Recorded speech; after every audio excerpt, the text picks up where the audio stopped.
Mashindano haya kama serikali tupo hapa kushirikiana na wadau na mashirika mbalimbali kusapoti vipaji vya watoto wetu, kusapoti vipaji vya wananchi wetu.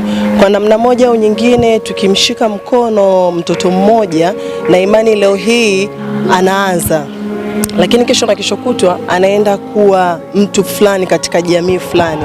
Kufanikiwa kwake yeye ni furaha kwetu sisi kwa sababu atamshika mkono mtu mwingine, lakini vile vile tunakuwa tunakuza vipaji. Yani tusiishie kwenye kuwapa elimu tu watoto bila vipaji.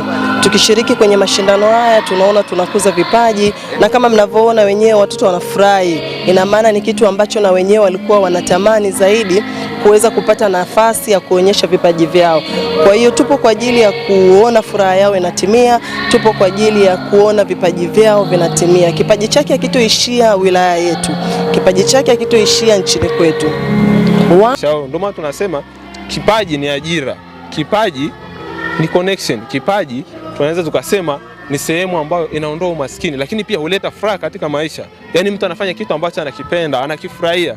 Kwa hiyo inakuwa inatoa fursa kwenye maisha ya watoto kuishi na yani anaweza kuwa creative, anafanya vitu ambavyo ni mbadala, anakuwa mjanja sana, anakuwa anafanya vitu ambavyo ni kama yani anajiongeza sana kwa sababu anafanya kitu ambacho anakipenda na kitu ambacho ana nguvu nacho. Na mpaka sasa hivi tumeona mwitikio wa jamii kwa sababu ni sehemu ambapo watoto wanaonyesha yani ujasiri mkubwa sana na wanaonyesha uwezo ambao mtu hawezi kutegemea kwa kawaida. Kwa hiyo inaonyesha kabisa dhahiri kwamba jamii zinafanya mambo mazuri, lakini pia tuishukuru serikali ya hapa